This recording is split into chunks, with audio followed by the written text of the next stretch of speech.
Dnes si rozoberieme 10 fashion fráz, ktoré by mal poznať každý, kto sleduje módu.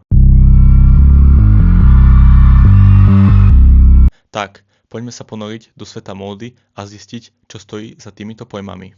Dneska tu mám tento Saint Laurent mikrofón. Takže, ako prvý výraz je tzv. Haute couture. Haute couture je francúzsky výraz, ktorý doslova znamená vysoká móda. Ide o úplne exkluzívne oblečenie, ktoré sa šije ručne a na mieru. Použiť tento pojem môžu iba módne domy, ktoré sú oficiálne uznané v Paríži, ako napríklad Chanel alebo Dior. Každý kúsok je unikátny, často obsahuje zdobené detaily a luxusné materiály. Rozdiel medzi haute couture a ready to wear je obrovský. Zatiaľ, čo ready to wear kolekcie sú vyrábané vo väčšom množstve, haute couture je umenie, ktoré môžeš nosiť. Módne domy často predvádzajú tieto kúsky na prestížnych runway prehliadkach, ktoré ukazujú nielen oblečenie, ale aj kreativitu a inovácie dizajnérov. Nie každá značka môže používať pojem haute couture, ide o veľmi exkluzívny titul. V Paríži je totiž oficiálny couture council, ktorý určuje, ktoré módne domy môžu toto označenie používať. Musia mať ateliér v Paríži a aspoň 15 zamestnancov na plný úväzok. Musia mať 2 prezentácie ročne na oficiálnych runway prehliadkach jar, leto a jeseň, zima. Ak značka tieto podmienky nespĺňa, nemôže sa označovať ako haute couture, aj keď robí luxusné oblečenie. Takže, keď počuješ haute couture, vieš, že za tým stojí absolútny luxus, precíznosť a oficiálne uznanie v Paríži. Ďalší výraz je prêt-à-porter. Snad som to vyslovil dobre. Prêt-à-porter je francúzsky výraz, ktorý znamená ready to wear, takže oblečenie pripravené na nosenie. Na rozdiel od haute couture, kde sa každý kus šije ručne a na mieru, prêt-à-porter kolekcie sa vyrábajú vo väčšom množstve a sú určené pre bežného zákazníka. Tieto kolekcie stále zachovávajú vysokú kvalitu a dizajn. Sú vytvárané módnymi domami a predstavené na oficiálnych prehliadkach. Prêt-à-porter je mostom medzi luxusom a masovou módou. Môžeš si kúpiť elegantný alebo trendový kúsok z runway kolekcie bez toho, aby si musel platiť za couture šitie. Takže, keď počuješ prêt-à-porter, predstav si dizajn, štýl a kvalitu pripravenú na okamžité nosenie, ktoré si môže dovoliť širšie publikum, ale stále má prestíž módneho domu. Streetwear, to asi pozná každý.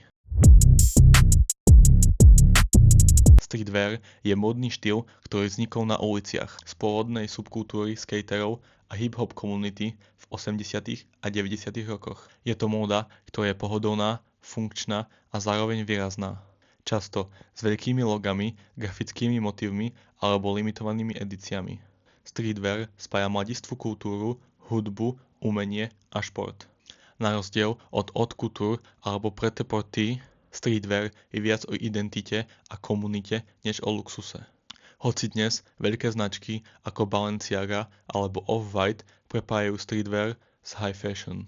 Takže, keď počuješ streetwear, predstav si pohodlné, štýlové oblečenie, ktoré odráža kultúru z ulic a často aj limitované kúsky, ktoré sú vyhľadávané fanúšikmi. Avantgarde. Avantgarde je pojem, ktorý pochádza z francúzštiny. V móde označuje štýl, ktorý prekračuje hranice, experimentuje a šokuje. Avantgarde dizajnéri často používajú neobvyklé tvary, materiály a proporcie, aby vytvorili oblečenie ako umelecké dielo. Na rozdiel od prêt-à-porter alebo streetwear, avantgarde nenosíme vždy pre praktickosť. Ide skôr o výraz kreativity a konceptuálny experiment. Módne domy ako Maison Margiela alebo Comme des Garçons sú známe svojimi avantgarde kolekciami, ktoré kombinujú inovácie, surrealizmus a prekvapenie. Takže, keď počuješ avantgarde, predstav si módu ako umenie, kde každý kúsok je originálny, provokatívny a prelomový a často mení spôsob, ako vnímame oblečenie. Bespoke. Bespoke je pojem, ktorý pochádza z angličtiny a doslova znamená robené na mieru. V móde označuje oblečenie, ktoré je šité individuálne pre konkrétneho zákazníka s ohľadom na jeho telo, štýl a preferencie. Bespoke zaručuje maximálnu precíznosť a personalizáciu. Každý detail od látky, strihu či gombíku si zákazník môže vybrať sám. Bespoke je typicky spájané s luxusnými oblekmi, ale dnes sa tento pojem využíva aj napríklad pri kožených bundách, topánkach alebo špičkových streetwear kúskoch. Takže keď počuješ bespoke, predstav si unikátne, vysoko personalizované oblečenie, ktoré sa vyrába špeciálne pre teba, kombinuje pohodlie, kvalitu a individuálny dizajn. Aký je rozdiel medzi bespoke a haute couture, keď sú obidva šité na mieru? Bespoke je šité na mieru konkrétnemu zákazníkovi určené na nosenie. Haute couture taktiež šité na mieru, ale určené na prezentáciu a luxusný umelecký efekt. Drop.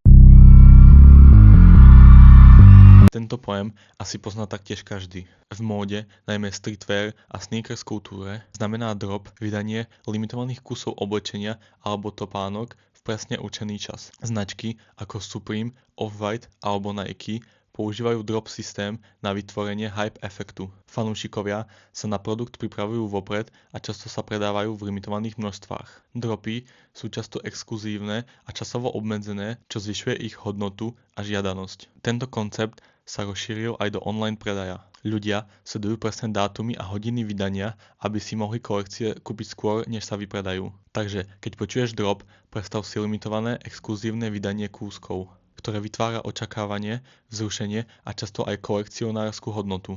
Maison. V móde výraz Maison znamená jednoducho dom, respektíve módny dom. Používa sa na označenie luxusných značiek, ktoré majú vlastnú filozofiu, dizajn a históriu. Príkladmi sú napríklad Maison Margiela alebo Maison Valentino. Obidve sú známe svojou kreativitou a prestížou. Maison často znamená, že značka má svoje vlastné ateliéry, dizajnérov a špeciálne kolekcie, vrátane haute couture, prêt-à-porter alebo limitovaných edícií. Takže keď počuješ Maison, predstav si prestížny módny dom, ktorý spája luxus, históriu a jedinečný štýl. Často je to značka, ktorá vytvára trend a ovplyvňuje módny svet. Silhouette. V móde pojem silhouette označuje celkový tvar a obrys oblečenia, ktorý vytvára dojem na postavu. Môže ísť o úzky, priliehavý strih, oversize voľný štýl, A-line sukne alebo dramatické avantgard tvary. Siluet je kľúčová, pretože určuje vizuálny dojem outfitu. Ovplyvňuje proporcie a spôsob, akým sa nositeľ v oblečení cíti. Módni dizajnéri často experimentujú so siluet, aby vytvorili unikátne efekty, zdôraznili luxus alebo komunikovali konceptualitu. Takže, keď počuješ siluet, predstav si tvar, obrys a štruktúru oblečenia, ktorý definuje štýl a charakter outfitu. Sustainable fashion. Sustainable fashion alebo udržateľná móda znamená produkciu oblečenia s ohľadom na životné prostredie a etiku. Cieľom je minimalizovať odpad, používať eco-friendly materiály a znižovať negatívny dopad na planétu, ale aj zaisťovať férové podmienky pre pracovníkov. Sustainable fashion môže obsahovať aj upcyclovanie starého oblečenia. Značky ako Patagonia alebo Stella McCartney a aj niektoré streetwear značky dnes kombinujú trendy a udržateľnosť, aby zákazníci mohli nosiť štýlové kúsky s čistým svedomím. Takže, keď počuješ sustainable fashion, predstav si štýlové, etické a ekologicky zodpovedné oblečenie, ktoré rešpektuje planetu a ľudí. Quiet luxury. Je módny trend, ktorý znamená diskrétny, nenápadný luxus. Na rozdiel od výrazných log alebo grafík, quiet luxury sa sústreďuje na kvalitné materiály, precízne šitie a minimalistický dizajn, ktorý hovorí o luxuse bez potreby okázalosti. Značky ako The Row, Loro Piana alebo Bottega Veneta sú známe tým, že vytvárajú kúsky, ktoré sú elegantné, nadčasové a sofistikované bez nápadných log. Tento štýl sa často spája s jemnými farbami, jednoduchými strihmi a perfektným padnutím, aby outfit pôsobil luxusne a prirodzene. Takže, keď počuješ quiet luxury, predstav si vysokú kvalitu, prestíž, ktorá je nenápadná a sofistikovaná, kde móda hovorí sama za seba. Tak, toto bolo 10 kľúčových fashion fráz od haute couture až po streetwear a quiet luxury. Móda nie je len o oblečení, je to kreativita, kultúra a spôsob seba vyjadrenia. A ak by ste chceli, tak by som spravil pokračovanie s ďalšími fashion frázami, len mi dajte vedieť do komentáru. Ďakujem za pozretie, nezabudni dať like, odber a do komentára napíš, ktorá fráza bola tvoja obľúbená.